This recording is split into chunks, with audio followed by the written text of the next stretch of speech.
এর আগের দিন টব রাখার জন্য এই দুটো স্ট্যান্ড অনলাইনে অর্ডার করেছিলাম। আমার এমনি একটা স্ট্যান্ড আছে বড়, সেটা লোহার বানানো হয়েছিল। আর যেহেতু অত বড় ছাদে রাখতে পারবো না, সেই জন্য ভাবলাম ছোট ছোটই দুটো অর্ডার করি। এখন ছোট অর্ডার করে দুটো দেখলাম কেমন, দেখলাম খুব একটা খারাপ নয়। হয়তো খুব বেশি লোহার স্ট্যান্ডের মতন ভার নিতে পারবে না, কিন্তু মোটামুটি ভালো। আর এই ঘাসের মতন এই দুটো আমি একসাথেই ছিল, সেটা হিসাব করে মাপ নিয়ে আমি দোকান থেকে কেনার সময় কাটিয়ে নিয়েছিলাম। এটা এই কারণেই দিয়েছিলাম, এই একদম ডিরেক্ট যদি টব রাখা হয় তাহলে ওগুলো একটু তাড়াতাড়ি খারাপ হয়ে যেতে পারে।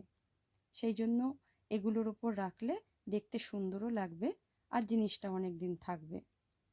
যেহেতু বোনকে সেদিনকে পেয়েছিলাম, সচরাচর ওকে পাওয়া যায় না, কারণ ও রবিবার এমনি ঘুমায়। আর তাছাড়া আমি তো সকালবেলায় গাছের যা কিছু দেখাশোনা করি। আর সেদিনকে ওয়েদারটাও খুব ভালো ছিল, তাই ওকে বললাম চল আজকে ছাদে। ওকে দিয়ে তাই এই টবগুলো, এই সবগুলোর সাজানো ওকে দিয়ে করিয়েছিলাম। ও দেখলাম সেদিনকে খুব উৎসাহ নিয়েই করেছিল, তাই আমি একটু ভিডিও বানাচ্ছিলাম। এখানে খুব বেশি ভারী টব রাখবো না বলে ছোট ছোট এবং হালকা টাইপের গুলোই রাখছিলাম, কারণ লোহার স্ট্যান্ডের মতন অতটা তো ভার নিতে পারবে না। গাছের যা কিছু সার দেওয়া বা জল দেওয়া সেগুলো আমিই করি, বোনকে সচরাচর খুব একটা পাওয়া যায় না। তাই পেয়েছিলাম যখন, একটু ওকে দিয়ে আমি খাটিয়ে নিচ্ছিলাম।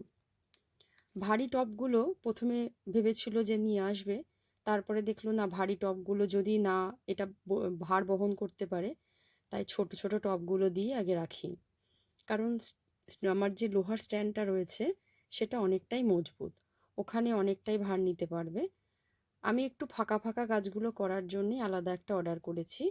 এবার যদি ঠিকঠাক লাগে তারপর আবার একটা অর্ডার করে দেখব। গাছ ঠিকঠাক করতে করতেই বৃষ্টি চলে এসেছিল। বোন তাড়াতাড়ি ওই যেগুলো নিচে ছিল সেগুলোকে আবার ঠিক করে রাখলো, আর বেশিক্ষণ ওয়েটও করতে পারলো না, তার মধ্যেই বৃষ্টি চলে এসেছে।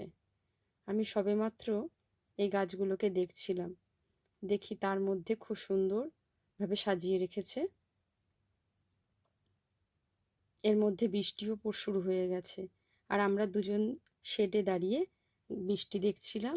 গাছগুলো এত সুন্দর ভিজে আনন্দে, যেন ওদের খুবই মজা হয়। আমার দেখতে খুব ভালো লাগে, সেই জন্য কিছুক্ষণ বললাম দাঁড়া একটু দেখে নিই, কারণ এই নিচের টবগুলোকেও আবার ঠিকঠাক পরে করতে হবে। আপাতত এইটুকুই।